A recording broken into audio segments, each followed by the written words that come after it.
Untuk teman-teman yang produknya ingin maju, harus banyak-banyak tanya, harus banyak-banyak belajar, harus banyak punya teman buat sharing. Maju bersama, insya Allah kita ini terus kita ikhlas nih menjalaninya. Dan di samping kita berusaha, ya terutama kita harus banyak yang berdoa juga lah.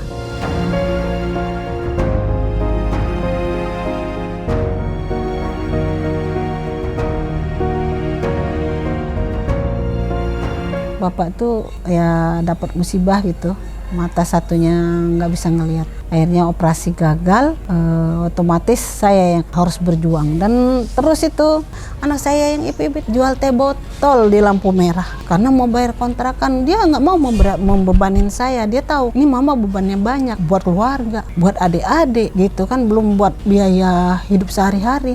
Anak-anak saya bisa selesai kuliah, yang nomor 1 selesai dari IPB Bogor, yang nomor 2 dari Teknik Elektro UI. Itu saya tanya, "Kak, gimana Kak kamu?" "Nggak mah, aku udah ada." Dia cerita tadi kakak bahwa ini teh botol di lampu merah. Kadang-kadang terharu, tapi saya bangga anak-anak saya mampu.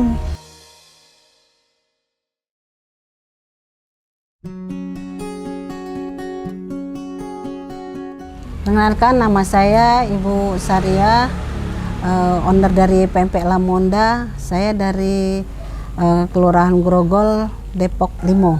Aktivitas saya sebelum dagang pempek, saya ngajar SMA di Palembang. Ada 3 SMA yang saya pegang, tapi emang masih guru honorer. Terus begitu saya menikah, saya diboyong suami ke Jakarta. Di Jakarta sama suami nggak boleh kerja, jadi saya nggak punya aktivitas apa-apa. Disuruh cuma ngurusin anak gitu, mendidik anak. Kata suami saya, udah kerja, kamu gak usah kerja, yang penting ngurusin anak, jangan mendidik anak orang, anak sendiri nggak terdidik gitu ya. Akhirnya saya nggak kerja tuh di rumah, terus mikir nih, wah kalau kayak gini terus ngapain ya gitu, nggak ada kerjaan, nggak ngapa-ngapain. Saya iseng nih bikin pempek, biarpun cuma sedikit, buat makan sendiri, buat apa. Nah kebetulan anak saya masuk sekolah TK, itu saya sambil ngantar anak saya TK, saya bawa nih pempek, udah saya paket-paket tuh kecil-kecil, saya tawarin ke ibu-ibu. Nah ternyata ibu-ibu yang nungguin suka gitu, mau dong Bu pempeknya, beli. Lama-lama besoknya mesen lagi mereka. Jadi kan dari itu berasa nih, wah ini saya dapat hasil nih, saya dagang pempek, kayaknya pada suka. Akhirnya dari situ saya keterusan bikin pempek, saya tawarin. Bahkan pernah saya awal-awal itu naik sepeda, saya tawarin ke orang-orang, kalau ada ibu-ibu yang nongkrong-nongkrong duduk, saya tawarin produk saya. Di antaranya ada juga yang, "Bu besok saya mau dong dipesen ini bikinin pempek, mau ya pesan sekian porsi," gitu-gitu. Ya alhamdulillah lama-lama kalaupun saya udah lewat udah pada nanyain, "Bu bawa pempek enggak?" gitu-gitu. Dari situ tertariklah saya, kayaknya lebih menjanjikan dari saya yang ini banyak aktivitas. Saya keluar sebagai ngajar gitu di luar, ternyata sambil ngurus anak bisa beraktivitas di rumah, ngurus suami, ngurus anak, tapi bisa menghasilkan uang juga gitu.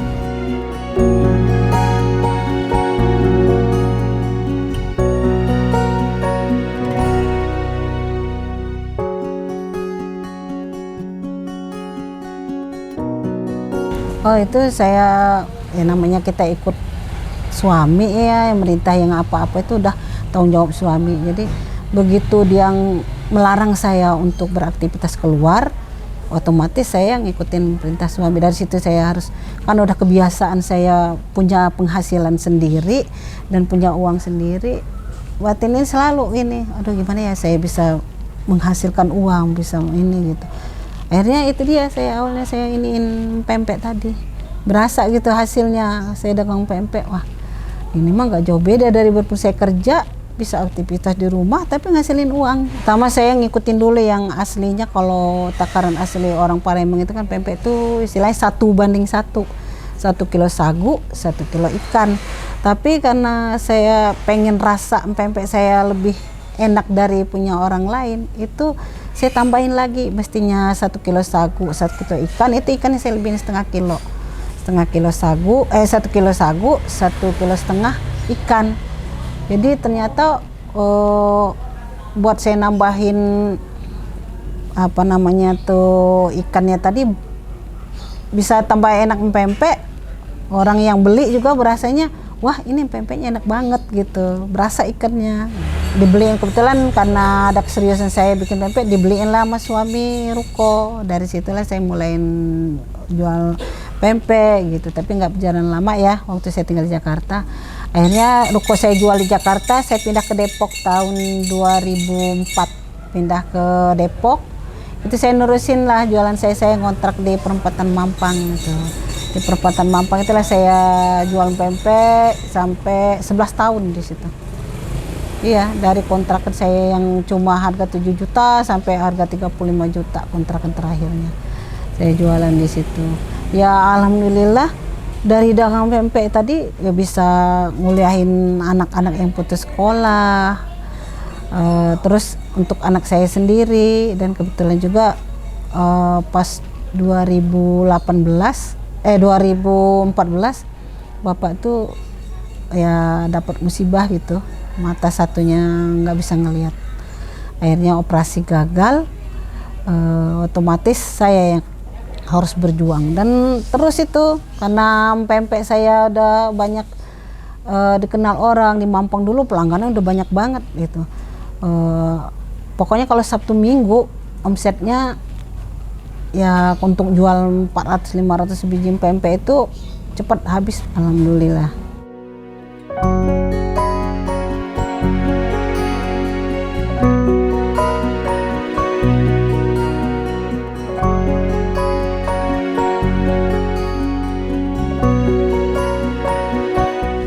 Ceritanya gini, waktu saya ngontrak di Mampang itu kan kontrak ini naik terus, sementara kan bapak sudah nggak kerja. Saya dari 35 juta dinaikin orang lain kontrakan sampai 50 juta. Saya kan udah bukannya nggak ini ya, mikir nih, waduh kontrakan naik terus ini, nggak bisa nih saya nutupin kalau kayak gini terus 50 juta. Sementara ini bapak udah nggak kerja, saya pulanglah, bawalah semua alat-alat saya bawa pulang di rumah. Selama itu saya sampai kayak mau putus asa gitu, masa Allah ini anak-anak mau kuliah, biaya dari mana, sementara mau ngontrak di Mampang itu udah nggak kuat. Saya namanya punya teman banyak gitu, kebetulan ada temen nih orang Palembang juga, Ibu Mary Riana yang tinggal di perumahan ini di belakang ITC itu. Terus gini, ayo ikut masuk UMKM aja katanya gitu.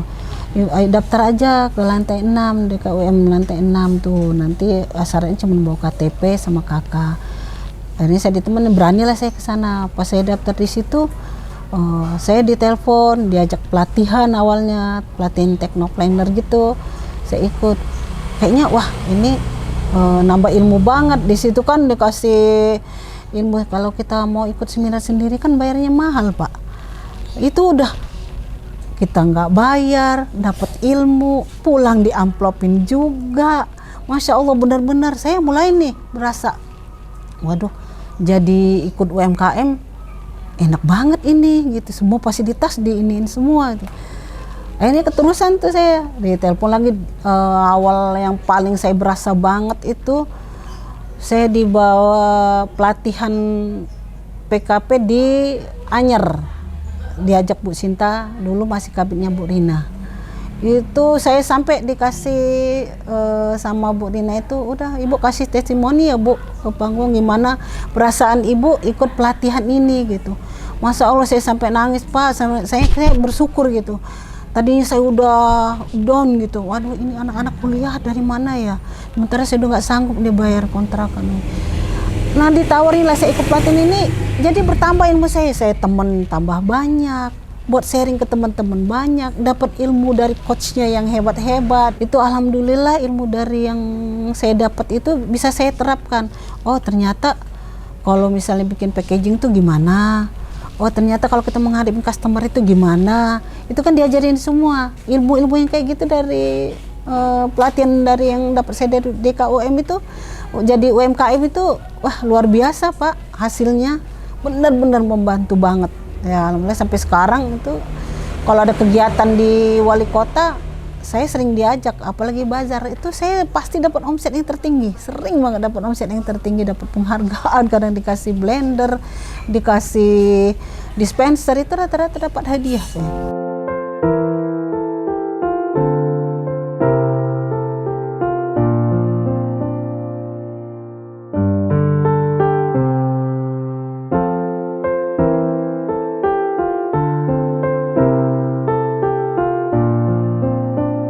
Suami kan tiba-tiba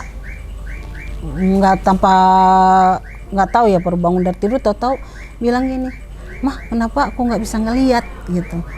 Tuh mataku kok nggak ini satu ya gitu, buram banget, ngelihat ke matahari gitu nggak kelihatan mah." Aduh, saya bawa nih ke dokter. Waktu dibawa ke dokter, kata dokter, "Aduh Bu, ini harus segera dioperasi, retina matanya robek gitu." Waduh, itu saya mulai dah, aduh ini gimana ini. Sementara saya kan BPJS nggak punya, kartu buat berobat tuh nggak ada Pak, jadi pakai biaya kita sendiri gitu. Kebetulan dulu walaupun ini adalah punya kendaraan mobil, itu buat saya berobat bapak tuh saya jual. Sementara anak saya yang nomor 1 ini tadi, nomor 1 baru tamat SMA, yang nomor 2 baru tamat SMP, yang nomor 3 mau masuk SLB, yang nomor 4 emang masih kecil belum masuk ini, baru mau masuk SD. Biaya kan nggak kecil Pak kalau mau buat kuliah. Sementara di sisi lain saya mau operasi bapak, anak-anak saya mau perlu biaya mau kuliah, itu saya Masya Allah luar biasa, itu saya ya Allah ini ujian apa lagi yang Allah kasih sama aku gitu. Sementara tadinya saya ngontak di Mampang udah nggak mampu bayar, dapat lagi musibah yang seperti ini. Subhanallah, saya luar biasa ngadepinnya. Ternyata ya namanya Allah berkehendak lain. Suami udah 3 kali operasi itu gagal, jadi satu matanya sudah nggak bisa melihat, yang satu udah -5. Otomatis aktivitas buat bawa kendaraan, mau buat nyari nafkah keluar itu kan udah nggak bisa Pak. Membantu sih membantu, tapi apa adanya. Jadi kalau buat bawa keluar ya kita kan kalau mau nyari nafkah nggak ada yang aktivitas di dalam rumah aja dong Pak, pasti otomatis kita ada mau keluarnya, bisa mau kayak ke pasar, mau belanja, mau jualan, itu kan kita harus keluar. Itu semua saya ambil alih untuk meneruskan perjuangan jadi kepala keluarga, itu udah saya yang menggantikan itu. Gimana caranya saya harus anak-anak saya selesai kuliah, dan saya tidak mau dari bantuan dari orang-orang, yang jelas saya harus berusaha nih gimana caranya. Itu dia tadi saya ada yang nawarin masuk UMKM tadi Pak.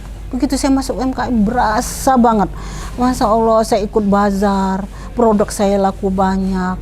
Terus saya dibawa nih, sampai saya itu dibawa bazar tuh sampai ke Bandung, Cikampek, Karawang, itu freezer saya dijemput di rumah dari DKUM itu Pak, Dinas Koperasi, dibawa saya. Waktu itu masih kepala dinas masih Pak Fitriawan, terus kabitnya Bu Rina, itu apalagi Bu Sinta, itu luar biasa, mereka itu yang membantu untuk perjuangan saya sampai anak saya bisa selesai kuliah. Dari hasil saya dagang pempek ya, berkat saya ikut ini UMKM Pak, luar biasa. Saya ucapan saya benar-benar nih untuk pemerintah Depok, sangat terima kasih banget. Sampai sekarang saya juga dikasih booth, yang bagian booth gratis itu Pak, yang 1000 pembagian booth, berarti saya dapat 1 itu di Limo Cinere, Alfa Limo Cinere itu. Kalau awal-awal dulu mungkin omset tuh hanya nggak seberapa ya, kalau sekarang ya semenjak saya ikut UMKM, alhamdulillah produk saya itu benar-benar melejit dan banyak yang dikenal orang. Kan kita dagang ikut bazar di Wali Kota itu kan ajang promo juga, promo buat produk kita. Itu kadang-kadang saudaranya yang punya usaha apa, misalnya punya catering, punya apa, dikenalin ke kita gitu, ini saya catering. Dan itu juga dari situ juga saya dapat pelanggan sampai hari ini di Wisma Hijau itu cateringnya pakai pempek Lamonda Pak, alhamdulillah. Terus saya juga dapat dari Mall Gansit itu, kalau sekali ngambil bisa 1000 pempek, paling sedikit 600 pempek itu, karena dia buka di Mall Gansit. Tapi pakai nama pempek dia, pempeknya saya, tapi nama brand dia brand pempek dia. Tapi karena udah kode etik saya nggak boleh menyebutkan brandnya itu apa, ya sah-sah aja, silakan, yang penting produk saya laku, terjual, itu aja Pak. Kalau saya sekarang dapat booth yang dari dinas itu ada di Alfamidi Super Limo, Jalan Limo, terus ada juga yang buka saya di Cinere, perumahan Megapolitan di Cinere. Kalau sehari Minggu saya di Car Free Day, hari Minggu, itu hari Minggu pagi. Itu ramenya luar biasa kalau yang di hari Minggu, Car Free Day hari Minggu itu Pak, alhamdulillah.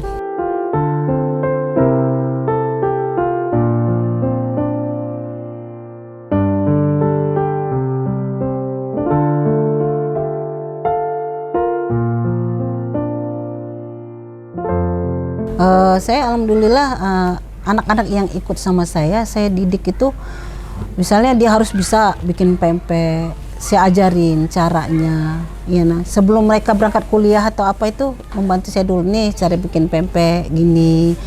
Itu ilmu saya nggak tutup-tutupin Pak. Cara bikin pempeknya gimana, cara bikin cukanya gimana, itu saya ajarin sama anak-anak yang ikut sama saya. Sebelum mereka beraktivitas untuk kuliah, misalnya aktivitas untuk mereka jaga pempek, itu mereka udah tahu. Ya alhamdulillah di antara salah satu anak didik saya yang saya kuliahin tadi dari biaya pempek itu sekarang udah buka Pak di Bojonggede dengan nama Pempek Aska. Itu dia udah buka 2 cabang. Udah mampu ngontrak 2 tempat. Yang satu dikontrak sama dia 10 juta, yang satu 7 juta. Dia sering nanya tuh, sharing ke saya, Bici kalau pesan orang begini gimana caranya. Itu saya ajarin semua Pak, dan mereka nggak saya anggap sebagai pesaing saya, malah saya bangga, subhanallah, ilmu saya yang saya terapkan bermanfaat bagi mereka. Dan itu sampai sekarang saya terapin juga sama anak-anak saya. Untuk kita maju, kita nggak perlu malu. Usaha-usaha kita, kalaupun kita ada apa-apa, orang lain tuh hanya penonton. Jadi kita harus berjuang buat diri kita sendiri. Apalagi kayak Papa sudah nggak bisa beraktivitas dan nggak bisa ini, harus kita yang harus berjuang. Saya anak-anak saya alhamdulillah yang nomor 2 mau berangkat kuliah itu bawa nasi Pak, bawa nasi kotak, jualan. Kadang di depan-depan teman-temannya kuliah itu ditawarin, ini ada yang mau nasi nggak, ada yang mau nasi nggak, gitu ditawarin ke teman-temannya kuliah. Itu mungkin kalau saya anggap urat malu anak-anak saya udah nggak ada. Mereka cuma nggak begini, saya terapkan, kamu nggak perlu malu, kamu harus tunjukkan kamu mampu, kamu bisa sukses, segitu ya. Alhamdulillah dengan saya terapkan yang kayak gini, anak-anak saya bisa selesai kuliah. Yang nomor 1 selesai dari IPB Bogor, yang nomor 2 dari Teknik Elektro UI Pak, alhamdulillah. Kuliah bawa nasi dari SMA, itu yang waktu bapaknya sakit itu mereka kan masih SMA yang nomor 2. Yang nomor 1 masih kuliah.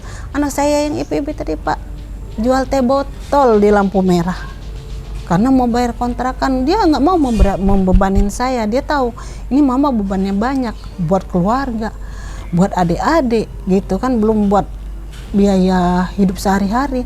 Itu saya tanya, Kak gimana Kak kamu? Nggak mah, aku udah ada. Dia cerita tadi kakak bahwa ini teh botol di lampu merah, kadang-kadang terharu. Tapi saya bangga anak-anak saya mampu gitu. Maksud saya gini, nggak perlu malu, yang penting maju. Kita bersaing itu otak yang dipakai gitu, bersaingnya itu harus tunjukin sama orang. Biarpun saya cuma dagang pempek, cuman ibuku cuman seorang pedagang pempek, tapi dia bisa nguliahin anak-anaknya gitu ke tingkat pendidikan yang lebih tinggi. Ya nggak semaulah yang anak saya yang nomor 1, saya anjurkan sekarang kamu harus mengambil S2, gimana caranya. Makanya dia sekarang ini belum nyari kerja Pak, jadi sekarang masih nyari-nyari, masih sharing-sharing nyari buat mau kuliah ngambil S2 gitu.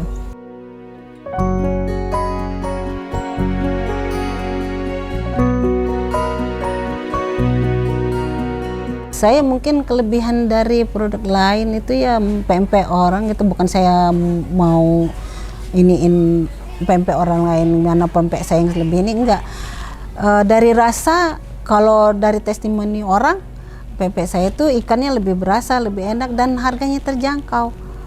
Kalau saya kan dari dulu udah berapa tahun ini masih tetap harga 4.000, dan saya ada juga inovasi baru yang saya ciptakan.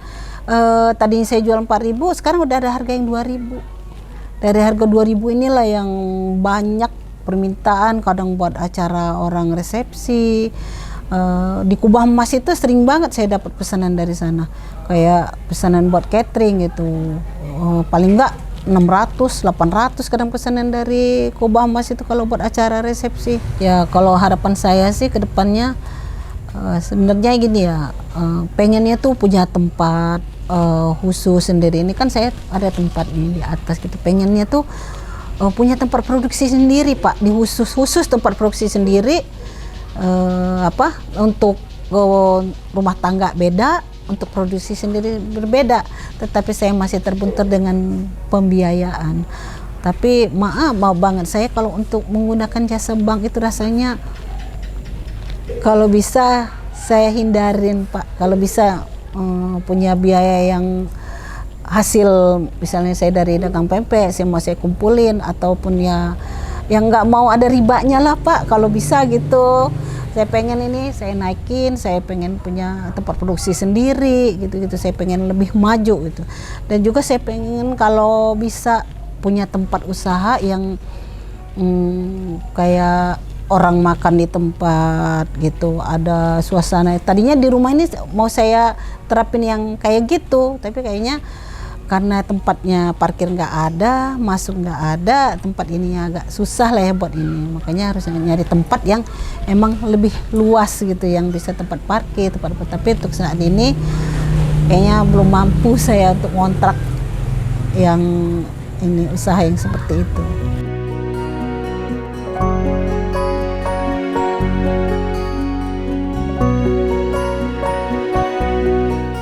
Kalau untuk jadi reseller sih nggak terlalu banyak syarat ya Pak. Paling minimal dia harus mengambil paling sedikit 100 pieces pempek aja setiap pengambilan dari saya gitu.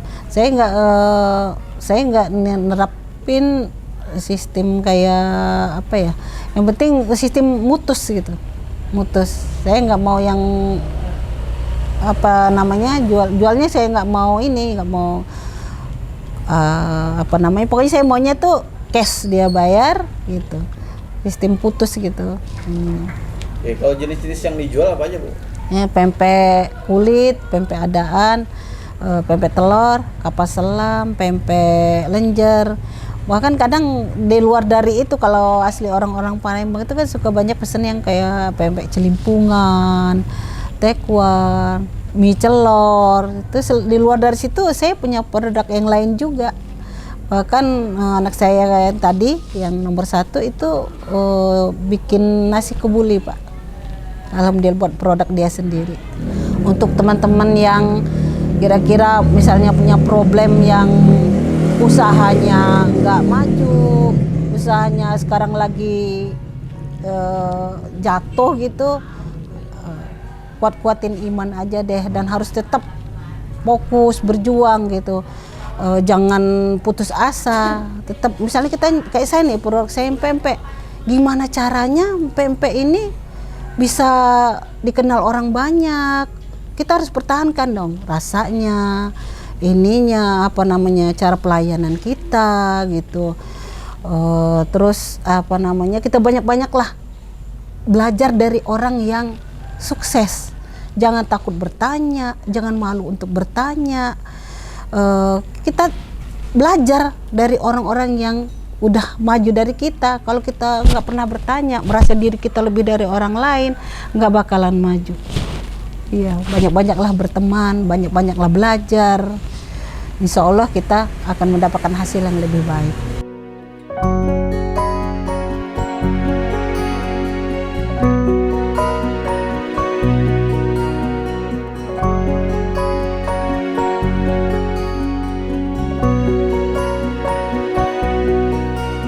Kalau mau pesen pempek saya bisa juga ada nomor telepon saya, atau juga bisa ke counter saya yang ada di Alfamidi Superlimo, ada juga yang di Cinere. Boleh juga ke nomor telepon saya, hubungi ke nomor telepon saya 0813 83 081 678. Untuk teman-teman yang produknya ingin maju atau apa, ya itu dia tadi saya bilang, harus banyak-banyak bertanya, harus banyak-banyak belajar, harus banyak punya teman buat sharing, dan jangan merasa kita selalu merasa diguruin orang. Yang penting kita mau belajar, maju bersama, insya Allah kita ini terus kita ikhlas nih menjalaninya. Dan di samping kita berusaha, ya terutama kita harus banyak yang berdoa juga lah.